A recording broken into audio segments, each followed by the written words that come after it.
Bueno, vamos a hablar, ya voy.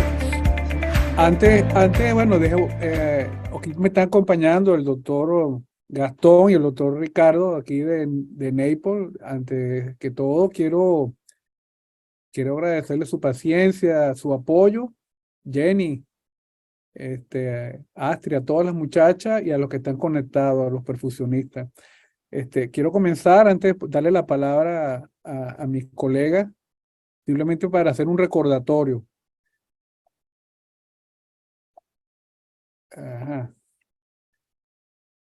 Bueno, como ustedes saben, tenemos mucho tiempo en este tema del ECMO. Nosotros empezamos la parte teórica 2012 y como bien en el 2020, en plena pandemia, fue que decidimos hacer la parte práctica. El año pasado utilizamos el primer modelo animal para entrenamiento, que muchas de las que están ahí participaron. Hicimos un ECMO veno venoso, un ECMO veno arterial y no pudimos hacer el postcardiotomía por razones de no sacrificar a ninguno de los animales, ¿no? Como parte del estudio. Simplemente un recordatorio de cómo está armado nuestro circuito, que ya todas ustedes deben conocerlo. Y recordando que nuestra práctica veno-venosa la hicimos el 23-24 de junio del año pasado. En esa práctica manejamos el traslado de animales, nos familiarizamos con las instalaciones del veterinario y aprendimos cómo era la invasión y el manejo de las vías aéreas de estos animalitos, ¿no? Que, ya va que me perdí aquí. Ok. Al final de esta primera experiencia, evaluamos los resultados y decidimos continuar y pasamos a la siguiente fase, que fue la fase veno-arterial, eh, con muy buenos resultados que ya esos resultados fueron pasados por escrito a la junta directiva para ser evaluados. Estoy recordando, que tú me estabas preguntando cómo era nuestro circuito. Este es el modelo animal que nosotros hicimos. Se canula la vena yugular externa del animalito. Se pasa por la biobomba de nuestra máquina de circulación extracorpórea a un oxigenador Capios que nos donó una de las empresas comerciales y lo metemos nuevamente. La introducción fue por la vena yugular externa del cochinito, que bueno, que como aprendimos, nada fácil la disección, ¿oíste? Del cuello del animalito, ¿verdad? Que fue interesante. Recordando pues que nosotros estamos en fase uno cuando empezamos nuestra experiencia, la fase 2 que fue el diseño, la propuesta para la práctica animal, la fase 3 que fue el complemento de esa propuesta, y estamos desde el año pasado analizando y practicando la posibilidad analizando y, ¿cómo se dice? Preparando el inicio de la fase 4 que es la fase clínica, que bueno, que nos ha llevado más tiempo por las razones que todos conocemos. ¿Y en qué consiste esa fase? Bueno, en primer lugar, lo que hicimos gracias a la participación de nuestros invitados de Colombia y aquí de Naples, que fue la primera presentación del simposio ETMO para dar a conocer el proyecto. eh, con respecto al equipamiento y el espacio físico, ya se decidió, se escogió cuál va a ser el lugar donde vamos a hacer la primera práctica clínica o primer paciente. Estamos todavía en la escogencia del equipo y por supuesto decidimos continuar con el entrenamiento de todo el personal de enfermería nuevo que va a rotar con nosotros. En esta parte de la experiencia, en lo personal me he dado cuenta de que, bueno, no es tan fácil como uno cree como cirujano, pensando siempre en lo simple. Esto es un trabajo que se necesita de mucha gente y por eso estamos acá reunidos el día de hoy.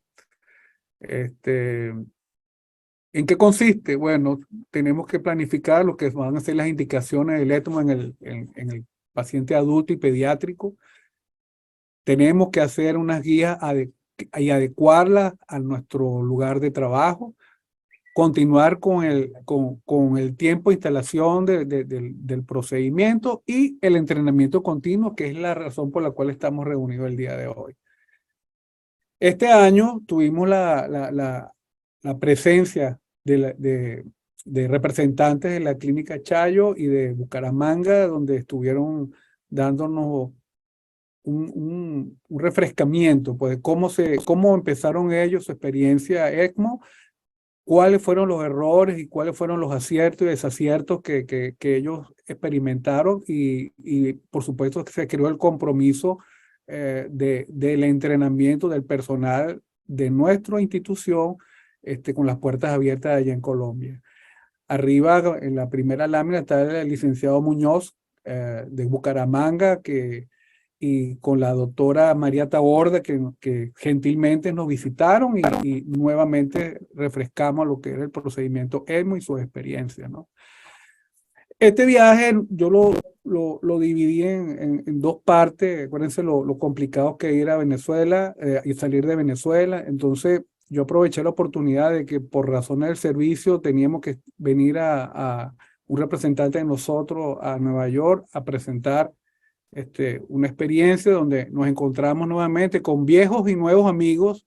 El doctor Alfieri, que quiero comentarle que este año el cónclave fue dirigido a los 40 años del desarrollo de la técnica del doctor Carpentier, que ya este año cumple 40 años de el método francés. Y se aprovechó para dar un homenaje al doctor Alfieri por toda su aproximación y desarrollo en nuestra especialidad. Y tuve la oportunidad de compartir nuevamente con el doctor Ani, que nos visitó hace 15 años a la isla de Margarita, en el Congreso de la Sociedad Venezolana de Cardiología, Cirugía y Perfusión. Y yo no sé si estoy por allá, el doctor Gibrín, que es una persona muy querida por nosotros, porque es el que nos ha asistido en el proyecto, en la práctica del desarrollo de las reparaciones en la válvula aórtica.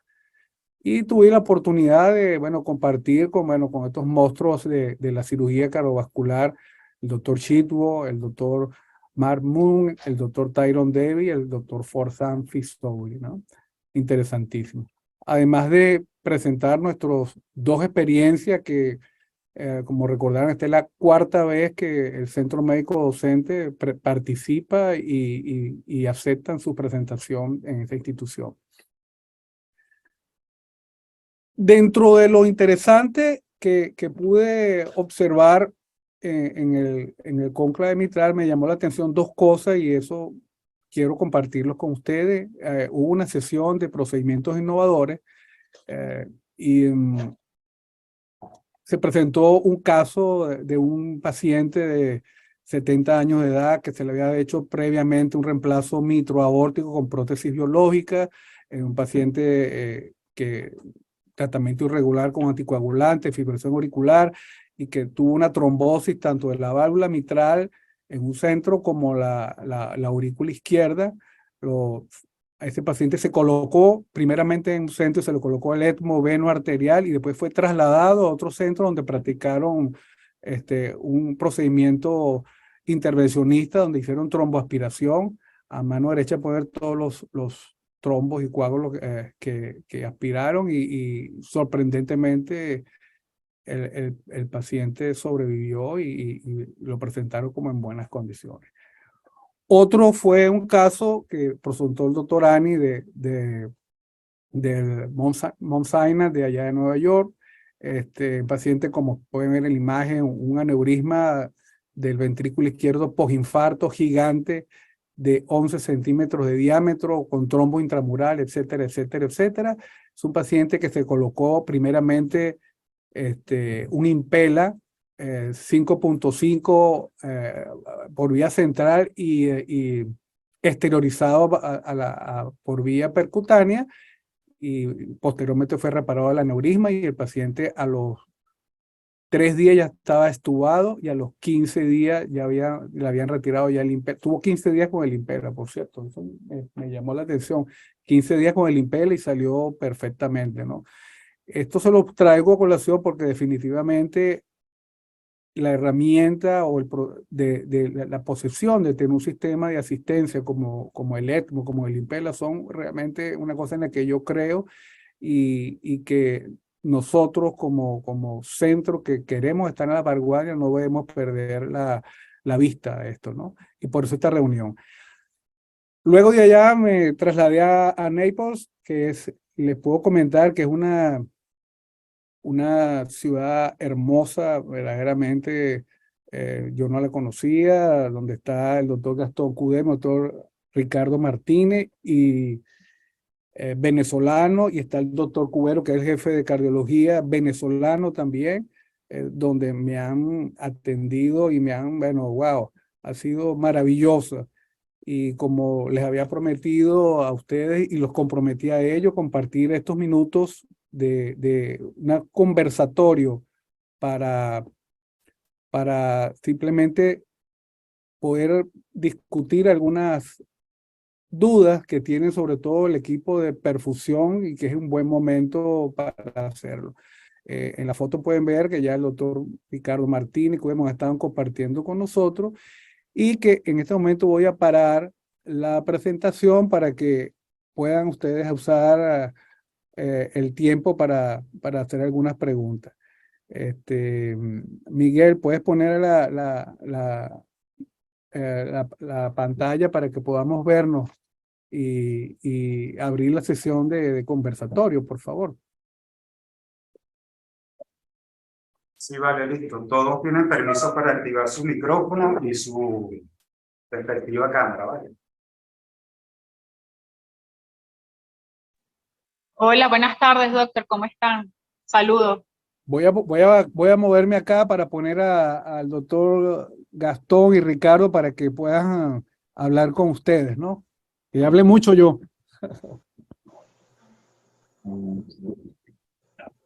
Hola, buenas tardes, ¿cómo están? Un placer saludarlos de nuevo. ¿Cómo está, doctor?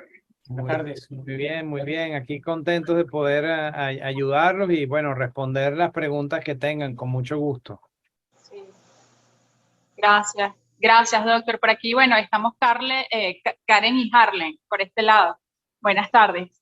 Una de las preguntas que teníamos, bueno, las hicimos llegar por escrito, pero queríamos saber cuáles son las metas hematológicas que ustedes tienen con los pacientes de ECMO poscardiotomía. O sea, nivel de hemoglobina, hematocrito, nivel de plaquetas que ustedes procuran mantener durante la asistencia. Tuyo.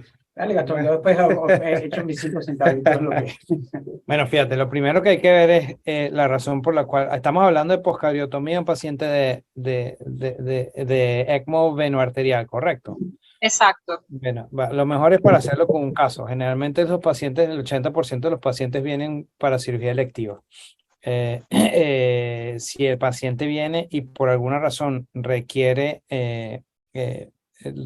asistencia venoarterial por falla biventricular severa, una de las cosas que pasa con mucha frecuencia es que estos pacientes van a sangrar bastante. Entonces, un trabajo importante que se empieza es desde el quirófano, desde el equipo de anestesia cardiovascular, para estar seguro que se da la hemoglobina ideal es por arriba de 7 para estos pacientes. Se han venido poco a poco bajando los guidelines y ahora la Sociedad Americana de Cirugía Torácica y la Sociedad Americana de Anestesia Cardiovascular recomiendan una hemoglobina de 7 para pacientes que no tienen enfermedad coronaria aguda y activa. Entonces buscamos un hematocrito de 7 o de 8 en su defecto. Hemoglobina, perdón. Las plaquetas generalmente tratamos de tenerlas por arriba de 80.000 si podemos, sobre todo en el momento que sigue el sangrado, y tratar pues usar productos todos los factores de coagulación importantes. Aquí damos plasma, crioprecipitado y buscar la manera de balancear la parte de la coagulopatía, ¿no? Para estar seguro que los pacientes están normotérmicos y con el ECMO podemos pues rápidamente llegar a una temperatura adecuada. Hacemos todo eso antes de empezar la anticoagulación. Y esa es una de las preguntas que nos hacen mucho al principio. Bueno, pero el paciente está en ECMO, pero no está anticoagulado. Lo primero y es el parar el sangrado. Una vez que el paciente está se le para el sangrado y tiene buenos flujos, puedes tener el paciente 4 o 5 litros de soporte central. El oxigenador y el circuito de ECMO no se te va a dañar ni a parar porque no esté anticoagulado al menos por 6 horas. Entonces nosotros buscamos que una vez el paciente salga de quirófano y se le haya dado factores de coagulación, sangre, plaquetas. Usamos mucho desmopresina. No sé si ustedes tienen desmopresina ya, pero hay mucha data que sugiere que el uso de desmopresina disminuye el requerimiento de plaquetas. Entonces usamos mucho desmopresina para ayudar con la habilidad de trabajar en la calidad de las plaquetas, ¿no? Y luego una vez que eso pasa, y el paciente ha parado de sangrar, se empieza una dosis baja de anticoagulación. La gran mayoría de los programas de ECMO aquí a nivel nacional usan heparina, aunque en los últimos 5 años ha habido un cambio importante al uso de bivalirrubin. Manejando un PTT, si el paciente está estable y no está sangrando mucho, de 60 a 80 ideal. Si el paciente tiene poquito de sangrado, puede ser 40 a 60. No sé si respondí tu pregunta. Una pregunta era ¿con qué frecuencia hacen las mediciones del ACT? Sí, doctor, gracias. Gracias. La segunda pregunta es ¿a cada cuánto hacemos la medición del ACT y el PTT? También. Ajá. Al principio se empezó mucho a usar el ACT. De hecho, nosotros lo usábamos cuando empezamos el programa de ECMO y una de las cosas que vimos que el ACT no era un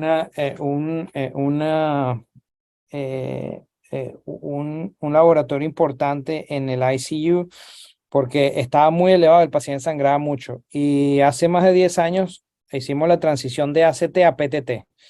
Y el protocolo que tenemos nosotros es que mandamos al laboratorio un PTT cada 2 horas hasta que estamos en rango. Luego cada 4 horas hasta que tengas 2 PTT en rango y luego cada 6 horas se hace el PTT. No usamos más ACT. Hay data importante donde sugiere que el ACT te va a incrementar significativamente el uso de tus anticoagulantes, así que por lo menos acá no lo estamos usando. La otra pregunta era con la infusión de la heparina. Ajá. ¿Cómo la van titulando? ¿Si la cambian diariamente o cómo es la dinámica? No, la heparina es una infusión continua de heparina y la vamos a cambiar de acuerdo al PTT del día. Nosotros cuando empezamos haciendo ECMO hace mucho tiempo, estábamos buscando un PTT de 100 y se han ya bajado a 40, a 60, si el paciente está sangrando, 60, 80. Generalmente nosotros usamos para ECMO venoarterial un PTT Gold de 60-80 y para ECMO venomenoso un PTT Gold de 40-60. La otra pregunta. Sí, en la paciente con sobrecarga hídrica, ¿ustedes inician la hemofiltración continua lenta en el tipo en ECMO venomenoso o venoarterial? Repíteme la pregunta. En paciente con sobrecarga hídrica, ¿ustedes inician la hemofiltración? Ok. Utilizan la hemofiltración continua lenta a través del circuito del ECMO y ¿por cuánto tiempo la aplican? Sí, bueno, estos pacientes obviamente van a tener una sobrecarga hídrica, la cantidad de productos y líquidos que se le dan es enorme y obviamente lo vamos a ver, estos pulmoncitos por la respuesta inflamatoria que tienen terminan en edema pulmonar, obviamente el estar en veno arterial compensamos sin ningún problema, pero apenas el paciente se estabiliza cuando ya los presores están más bajos, que usualmente ya los podemos bajar cuando está en ECMO, empezamos realmente a empujar la diuresis del paciente. Si tenemos riñones que funcionan, obviamente lo vamos a poner o en dosis de furosemida intermitente, preferiblemente un drip de furosemida. pero funciona muy bien y lo vamos titulando. Empezamos a hablar de 5 a 10 miligramos por hora y lo vamos subiendo en la medida de la respuesta del paciente. Si vemos que el paciente se nos sigue yendo en falla renal, podemos empezar terapias de CRRT, terapias de reemplazo renal continuo, ¿no? Diálisis continua. Diálisis continua. Lo podemos hacer de dos opciones. Una es tomando un catéter de diálisis separado, ¿sí? que facilita mucho las cosas, pero también lo podemos conectar al circuito de ECMO. En muchos centros lo hacen estándar ya y los perfusionistas están muy cómodos poniendo el circuito de diálisis en el de ECMO y empezamos a remover líquidos en el paciente. Sí, pero sí, somos muy agresivos porque en la medida que estemos con esta sobrecarga de líquido, etcétera, no vamos a poder guiñar al paciente porque la oxigenación no nos va a permitir hacerlo. Las metas por kilo de esa sobrecarga hídrica que ustedes utilizan, ¿cuáles son? Yo no creo que tenemos una meta de número como tal. Nos interesa ver que todos los días el paciente esté negativo, ¿ok? Que podamos ver que cada día podemos quitar 1 litro, 1,5 litros. Yo creo que al final titulamos dependiendo de la respuesta hemodinámica, qué tanto podemos quitar el líquido sin comprometer. No queremos tener un paciente muy seco y ahora la norepinefrina está en 20 microgramos por minuto, algo así. Entonces es una cosa que titulamos dependiendo de lo que vemos en el paciente. Sí. Una cosa importante con eso es que generalmente si el paciente no tiene shock séptico y no tiene vasoplegia, una vez que podemos hacer el soporte del paciente 4, 5, 6 litros por minuto, los presores deberían empezar a bajar considerablemente.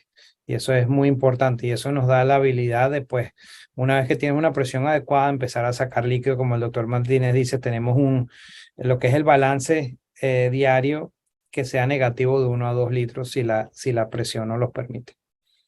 La otra pregunta, no sé si con esto está satisfecho los perfusionistas. Sí, doctor, muchas gracias, muchas gracias. La otra pregunta es parámetros ecocardiográficos para considerar el inicio del destete del ECMO veno arterial. Sí, exacto. Otra. Bueno, eso es un tema, nada más hablar del destete venoarterial, podemos pasar 1 hora conversando porque es un tema bien complejo y hay muchas cosas que hacer para saber cuándo el paciente está bien, ¿no? Una de las cosas que es importante es imaginar que estamos en bomba, pero en vez de estar en bomba por 6 horas, estamos en bomba por 7 días. Y todo lo que hacemos en la bomba al salir de bypass, hacerlo a largo plazo. ¿A qué me explico con eso? Cuando el paciente está bien y el clamp está off, ¿cómo se dice? Cuando le quitas el clamp, ustedes le dicen que desclampeo. El desclampeo, que es lo primero que se empieza a ver, la función cardíaca. Y empezamos a llenar el corazón para que el corazón empiece a eyectar, ¿verdad? Bueno, hacemos lo mismo en ECMO. Una vez que el paciente ya tiene varios días bastante seco, está hemodinámicamente estable, empezamos a bajar los flujos para ver cómo es la eyección. Cuando los flujos están en 4 y pasa un buen tiempo en 4, bajamos a 3 litros y luego bajamos a 2 litros. Y eso se hace a medida que el paciente vaya mejorando con una fracción de eyección. Generalmente hacemos eco cada 2 días. Y una vez que estamos en 2 litros, en que empieza de verdad la evaluación para ver si el paciente puede salir de soporte venoarterial. Hay muchos protocolos que son guidelines, no son recomendaciones. Ni siquiera el ELSO ha dado recomendaciones, pero hay buenos protocolos. Yo tuve la oportunidad de trabajar en el protocolo de Mass General y tenemos un protocolo muy bueno que lo hacemos en 6 horas. El protocolo de la Universidad de Columbia es de 12 horas, el de la Universidad de Stanford es como de 10 horas. Todo el mundo tiene los mismos parámetros de acuerdo al equipo que tengan a la cabecera del paciente. Nosotros teníamos 6-8 horas porque era la guardia de los médicos de ECMO eran de 8 horas, pero básicamente una vez que llegas a 2 litros, y yo les puedo mandar el artículo para que lo vean, una vez que llegas a 2 litros y tienes buena eyección y estás en mínimos vasopresores, bajamos y mantenemos en 2 litros por 4 a 6 horas. y luego 1 litro por 1 hora. Y en cada hora que estamos viendo vamos a ver la fracción, vamos a usar gases arteriales, vamos a evaluar el lactato y vamos a ver la hemodinamia del paciente. Tratamos de tener catéter de Swan-Ganz en lo posible para esos pacientes si podemos, para evaluar el ventrículo derecho también, que es tan importante. Y luego estamos en 1 litro por 1 hora. Hay programas donde dejan los pacientes en 2 litros por más tiempo y 1 litro por más tiempo. Hay inclusive programas que hacen clampeo del equipo de ECMO, del circuito de ECMO, dándole heparina, y lo hacen por 1 minuto. Que recircule la Que sangre ajá. en el sistema sin que el paciente está fuera de ECMO completamente. Yo con mi experiencia, yo creo que después que tener paciente en 1 hora, en 1 litro, y les va bien con un eco, hacemos un eco al final, los pacientes salen sin problema. Esa es la manera súper resumida de explicar un poquito cómo salimos de bomba, ¿no? Si el paciente en este trial... ¿ah? 28 horas. No, 6-8 horas. No, 6-8 horas en 2 litros.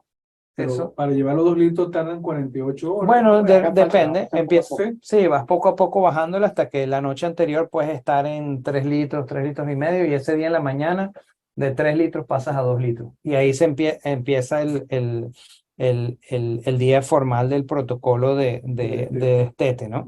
Que son 6, el que nosotros manejamos acá es el mismo que yo tenía en Mass General, que eran 6 horas, 8 horas en 2 litros y 1 hora en 1 litro. Y ahí pues evaluamos gases venosos, ¿cómo se dice el mix venoso? Mezcla venosa, el lactato, hemodinamia. Y ¿cuándo paramos? Cuando el lactato sube, cuando hay que doblar la cantidad de vasopresores, y ahí evaluamos cuál es el problema. Si el paciente está en VA ECMO o ECMO venoarterial, vemos si es un problema pulmonar, si es un problema del ventrículo derecho, si es un problema del ventrículo izquierdo. Si el problema es el ventrículo izquierdo, entonces, y el corazón derecho está bien y los pulmones también, podemos hacer un bridge, hacer un cambio hacia el Impella. Pero si por el contrario el paciente lo que necesita es soporte ventrículo derecho, podemos pasar un paciente a un ARVAD o un Protect Duo para soporte derecho. La otra pregunta, Karen. En el caso de ECMO postcardiotomía, ¿cuándo deciden colocar un vent y cómo lo manejan? Buenísima pregunta. Generalmente para el ECMO postcardiotomía, el ECMO postcardiotomía ideal es hacerlo el ECMO venoarterial central, lo que implica tener la capacidad de sacar sangre de la aurícula derecha con tus mismas cánulas que ustedes usan una 34, ¿qué usas allá? Depende del tamaño. Depende del paciente, pero entre 24 y 34. Sí. Okay. Es la misma cánula que usas en la aurícula derecha, y la misma cánula aórtica que usa un 19, 20, 21, ok. Y la misma cánula. Eso te va a dar el ECMO venoarterial central. Y con una buena cánula en la aurícula derecha, rara vez tú necesitas descomprimir el ventrículo derecho. En eco, y lo puedes hacer antes de salir de quirófano, si uno ve que con todo y eso en 5 o 6 litros, porque una cánula de 19 te va a dar 5 litros de flujo. Si le pones una 21, te puede dar hasta 5,5 o 6 litros de flujo. Con 6 litros de flujo deberías tener una buena descompresión del ventrículo, con un ventrículo no está dilatado. Pero si necesitas, puedes poner un vent por las pulmonares, pero generalmente no se usa, y porque con una buena cánula auricular pues, puede uno descomprimir bastante el ventrículo izquierdo. Karen, ¿me oyes? Sí, doctor. No, de verdad, muchas gracias. Sí, muy claro todo, gracias. Lo que sí, yo me refería al cambio de la infusión de heparina, no tanto por el cambio de la dosis de arranque, sino el cambio de la infusión como tal. ¿Ustedes colocan heparina fresca todos los días o dejan esa misma infusión con la que inician y la cambian cuando se termina? o la cambian cada 24 horas por... Esto es una, por- una infusión continua y cuando se acaba eso va, no recuerdo la dosis ahorita de la heparina porque eso es por kilo. Y la verdad por tenemos 10 bastante. unidades. Inician en 10 unidades. Lo que pasa es que tengo muchos años que no uso heparina, si te soy sincero, para ECMO. Usamos Vivalirubina. Te puedo buscar la dosis. Yo tengo más de 6 años que no uso heparina para ningún ECMO. Por el Ok. tema de que la heparina pues nos toma un poco más el llegar a la dosis adecuada de PTT. Y se ha visto mucho HIT, que es ¿cómo se dice HIT? La trombocitopenia inducida por heparina. Entonces, pero sí hay muchos protocolos donde muchos hospitales todavía usan heparina. De hecho, uno de los hospitales amigos acá de nosotros que mandamos muchos pacientes, todos los pacientes para trasplante, el hospital de Orlando, todavía siguen usando heparina como su dosis de... Así que muchos hospitales, te puedo averiguar, pero sí, cada protocolo tiene, te dice... depende al PTT que tengas, en cuánto porcentaje debes subirle. Ponte que empiecen en 10 o 12 unidades por hora y luego depende del PTT, por kilo por hora lo subes de 12 a 14, de 14 a 16. Generalmente uno sube el 20% cada vez que el PTT está bajo, ¿no? Igual para disminuir, si el PTT está muy alto, baja 20%, pero si el PTT es más de 100, paramos por 2 horas. Entonces todos esos protocolos te dicen, pero no, eso lo lleva la gente de farmacia y por eso es tan importante trabajar con el equipo multidisciplinario y farmacia, no sé cuál es la vida media de las bolsitas de heparina, pero yo me imagino que Usualmente no las cambiamos. usualmente Creo que no las cuando se cambiamos. acaba la bolsa, Cuando ponemos se acaba la bolsa ponen una nueva, no ¿no? tenemos protocolo de Sí, cambiar la no bolsa. tenemos, que yo sepa, todos los medicamentos tienen una vida media la cual podamos usar la bolsa completa para maximizar el uso y disminuir costos. Bueno, muchas gracias. Esas eran las dudas que al menos yo tenía de este lado, pues. No sé si Buenísimo. Mira, Jenny, Gracias. ¿cómo estás? Bien, doctor. Haz tu pregunta, por favor. Bueno, mi pregunta va en base con la desmopresina. Llamó la atención porque ese se usa más que todo para disminuir la poliguria, ¿no? Pacientes que están poligúricos. Aquí, lo que quería saber en esos pacientes con reemplazo renal, ¿qué otra opción tienen? Ya que ahí el paciente tiene una diuresis muy disminuida, ¿qué otra opción tienen para la desmopresina que usted dice que la usa más que todo para ayudar la calidad de las plaquetas? Claro. Y usan plaquetas, o sea, hay que cuidar mucho la parte del volumen, el ingreso y la salida no vamos a poder usar tantas plaquetas ni tanto plasma. Sí, no estamos usando estamos usando TTABP, que funciona principalmente a nivel plaquetario. Produce la estimulación del factor 8 y nos ayuda con el sangrado. No vemos disminuciones de flujo urinario, como cuando uno lo está haciendo en diabetes insípida, ese tipo de cosas. O sea, el DTAP funciona. Primero lo tenemos que usar no más frecuentemente que cada 12 horas, porque se acaban los depósitos de factor 8. Entonces, lo usamos, cada 12 horas y probablemente lo usamos durante un día o 2 máximo. Para facilitar el funcionamiento de las plaquetas que ya están. Obviamente la difusión plaquetaria sigue siendo importante y como te digo, si el paciente está sangrando, eventualmente terminamos transfundiendo al paciente con plaquetas. No, buenísimo. Nosotros siempre por aquí a la orden, montar un programa de ECMO implica bastante educación, leer bastante, estar bastante a la cabecera del paciente. Son pacientes complejos Sí. con una mortalidad alta. Es importante una vez que a medida que se vayan acercando a tener sus primeros pacientes de ECMO, tener todos los protocolos de indicaciones, contraindicaciones absolutas, contraindicaciones relativas, el tiempo que van a poner estos pacientes estar en soporte. La data de ELSO continúa siendo muy buena y siguen todos los días abriéndose programas de ECMO para ayudar a muchísimos pacientes. Esto se hace de acuerdo a protocolos, de acuerdo a mucha educación. Hay que continuar entrenándose y continuando estudiando. Son pacientes muy complejos que van a requerir bastante tiempo a la cabecera del paciente y Y bueno, contento de escuchar que tienen un grupo tan bueno, bien disciplinado y con muchas ganas de aprender a tratar a estos pacientes. Y de mi lado y del lado del doctor Martínez siempre van a tener una mano amiga acá, colegas que siempre vamos a estar ahí para ayudarlos y apoyarlos en ese gran ideal de tener un programa de ECMO en Venezuela. Hola, Luis, ¿estás Hola. conectado por ahí? Que te vi. Luis Milton. Bueno, mientras Luis abre su micrófono, ¿alguna otra pregunta? Joan, que te vi por ahí. Un saludo a los colegas y a Ricardo. Ok. Gracias. Espero verlos pronto por allá ¿Cómo no? para que Un placer, doctor. Yo me- tengo muchos años me que no lo veo. instruya. Yo tengo muchos años que no lo veo, pero usted era muy amigo de mi tío que en paz descanse, Osvaldo Obregón Avenante. Oh, Sí, muy señor. muy querido, muy Sí, querido. yo Osvaldo. lo sé.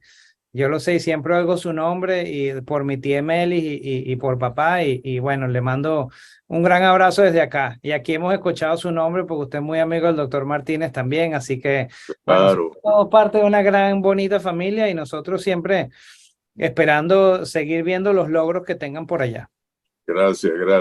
Pronto iré a visitarlos, a saludarlos, porque mi interés, como se lo he hecho saber a Orlando, es qué debe saber el intensivista a la hora de pasar una revista en un paciente en ECMO. Simplemente qué debemos hacer o no hacer.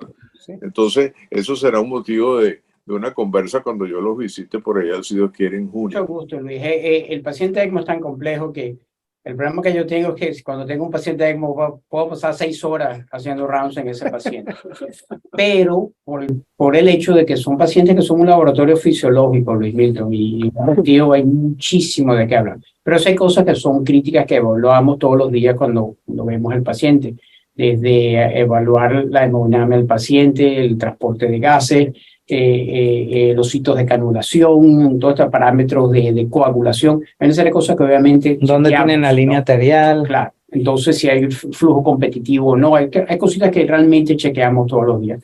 Pero también, como te digo, se puede hacer bien concreto y práctico y te puedo decir que en cuestión de una hora tú puedes ver un paciente y tener una idea de lo que está pasando y ajustar la terapia, ¿no? Pero te digo, podemos pasar en un centro académico donde haya intención de enseñar y entrenar gente, que es lo que hacemos todavía acá, pueden ser bien extendidas, pero es fascinante. Como te puedo decir, tú agarras un paciente de ECMO un día y al día siguiente puedes hablar de otra cosa y al tercer día puedes hablar de otra cosa completamente diferente. Pero son complejos. Y nosotros tratamos de hacer los rounds por sistemas y hablamos del sistema neurológico, donde tratamos de despertar a estos pacientes todos los días, el sistema cardiovascular, para estar pendiente de que tenemos una presión media entre 65 y 80, no más de 90. Estos pacientes con hipertensión tienden a sangrar en la cabeza.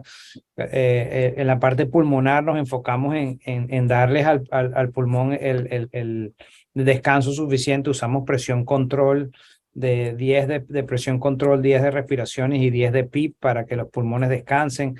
En la parte nutricional, si los pacientes están fuera de los presores, pues de empezar la nutrición temprana con una sonda orogástrica o nasogástrica si la tienen. La parte urinaria, como hablaba el doctor Martínez al principio de la charla, tratar de tener un balance negativo si el paciente no está sangrando. En la parte de enfermedades infecciosas, tenemos todas las pacientes que están en ECMO, los tenemos con ANSEF, cefasolina, antibiótico. Disculpen mi Spanglish, pero no sé algunas cosas pero los tenemos en antibióticos todo el tiempo. Y en la parte de anticoagulación, pues tenemos una hemoglobina entre 7 y 8. Tenemos unas plaquetas, si el paciente está sangrando por arriba de 80, si el paciente no está sangrando, podemos llegar inclusive hasta 40.000 plaquetas. Hay una baja nacional de plaquetas, entonces es muy difícil a veces recibir plaquetas. Y eso es más o menos, doctor Milton, para darle una ideita de más o menos lo que vemos, ¿no? Y después, pues, ¿dónde están las cánulas? ¿Cómo están las cánulas? Si las cánulas se han movido o no con la movilidad del paciente. ¿Dónde estamos evaluando los gases arteriales? Si es en la mano derecha o no, porque si es en paciente venovenoso periférico es diferente que si es un veno arterial. Entonces, todo eso implica, pero con mucho gusto podemos conversar más de eso en el futuro. Gracias, doctor. Muy amables. No, por supuesto. Milton, un gran abrazo por aquí. A ver, otra pregunta. Joan Rebolledo, otro intensivista que anda por ahí. Salvatore, sé que estás conectado también. Bueno, de aquí un gran abrazo y bueno, espero que estés cuidando el negocio. ¿Ah? Sí, lo estoy cuidando. ¿Cómo están? Hola, Gastón. Hola. ¿Cómo Hola, están? Un placer, encantado.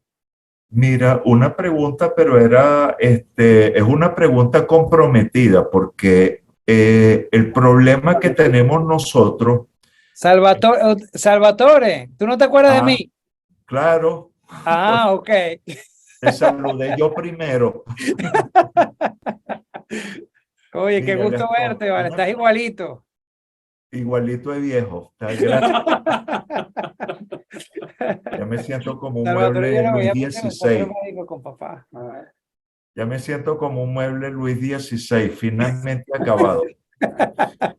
Mira, la pregunta que les iba a hacer es una pregunta comprometida y es porque si ustedes tienen algún perfil del paciente que tiene mejores oportunidades de salir aplicándole el ECMO, porque estamos aquí en un país donde evidentemente los recursos son muy limitados y tenemos que programar muy bien a qué paciente realmente se le puede ofrecer el ECMO que tenga mayores esperanzas de salir, porque la mortalidad global en ECMO aparentemente a los 5 años, la sobrevida es de 35%.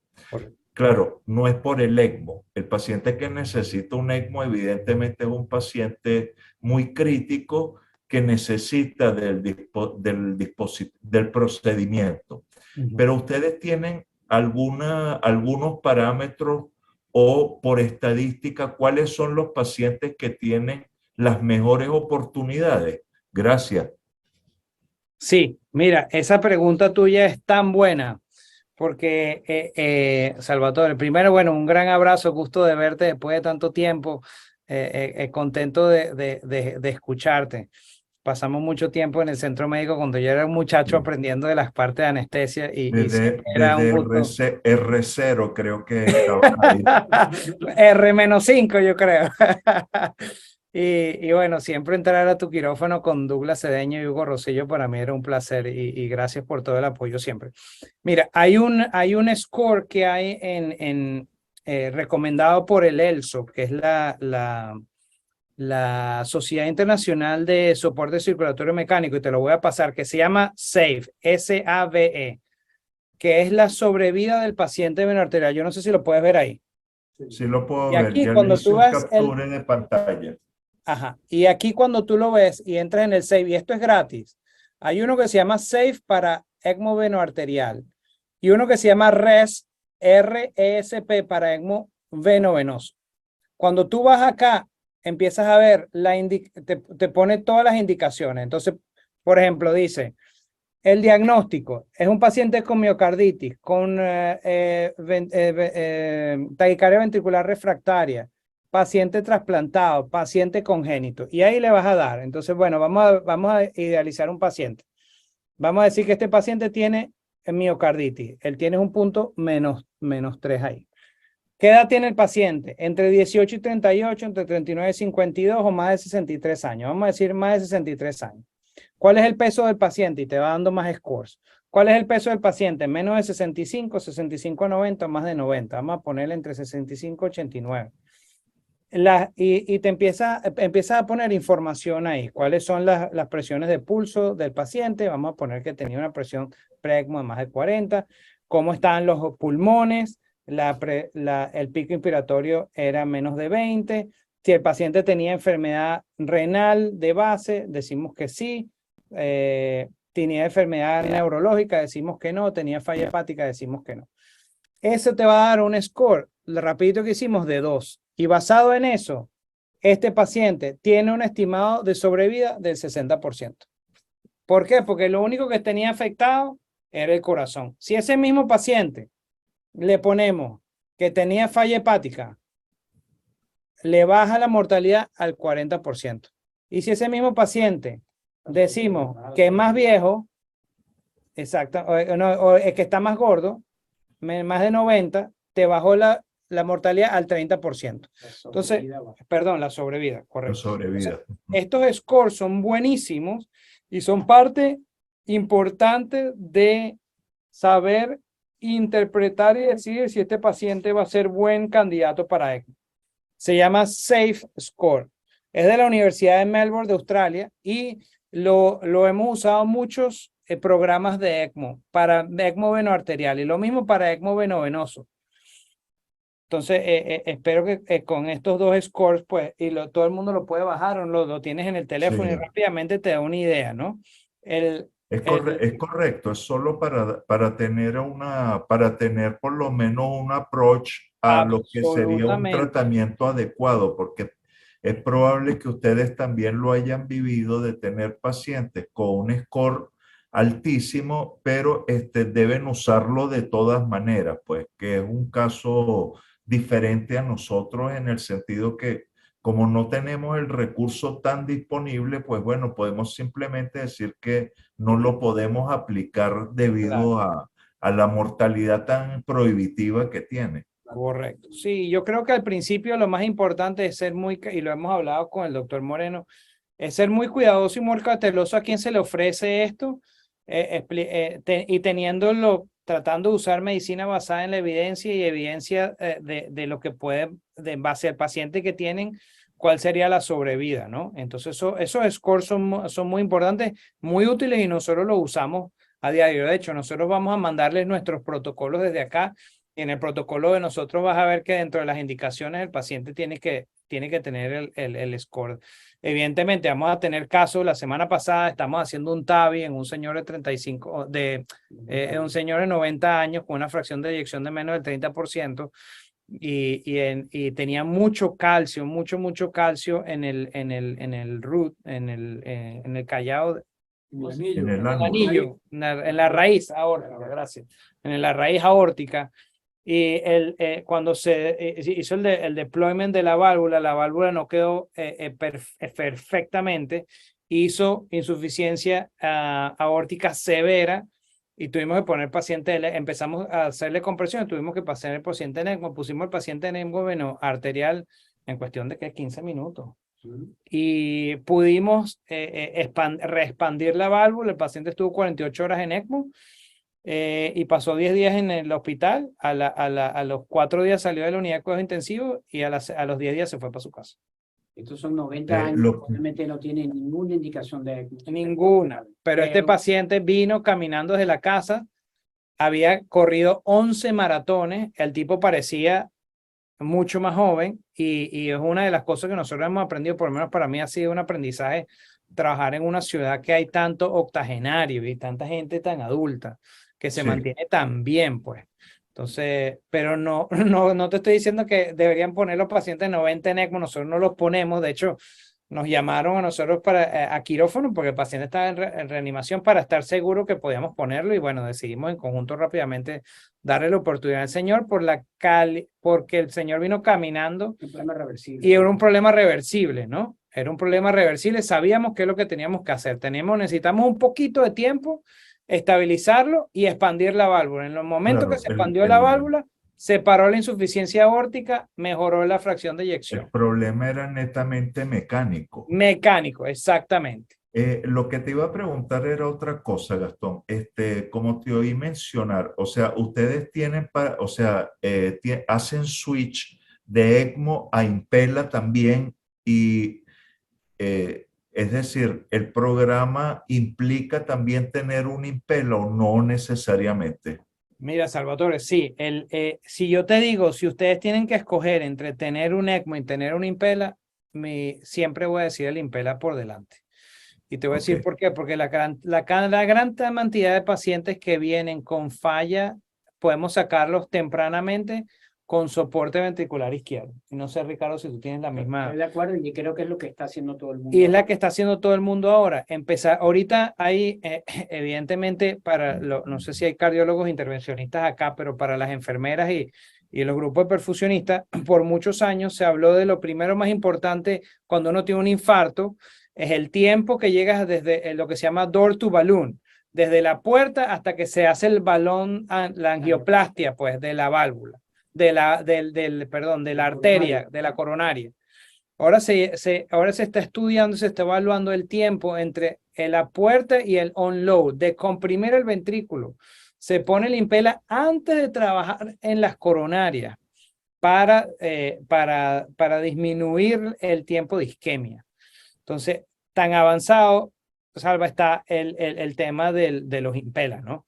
El Impella es un equipo muy bueno que si se pone en la posición adecuada y se ve en el eco adecuadamente, te puede dar 4 o 5 litros de flujo y puede ayudar mucho al paciente. Es más fácil de manejar, necesita menos anticoagulación, no tienes que tener al paciente tan amarrado a un equipo de ECMO y a perfusión, no necesitas perfusionistas en la cabecera del paciente. Y es una máquina muy buena. Nosotros hemos hecho cerca de 150 Impella el último año y medio. Y no somos un hospital tan busy. En Boston, en Mass General, o seamos 300, 400 Impella al año. Y hacíamos alrededor de 100, 150 ECMOs al año. Es un programa bien ocupado. Pero acá un programa comunitario, antes que nosotros llegáramos, hacían 20 Impellas al año. Y ahorita estamos haciendo cerca de 100, 150. Y nada más en el primer cuarto hemos hecho 30. Me pasaron la semana pasada los números del primer cuarto del año y hemos hecho casi 30 Impellas.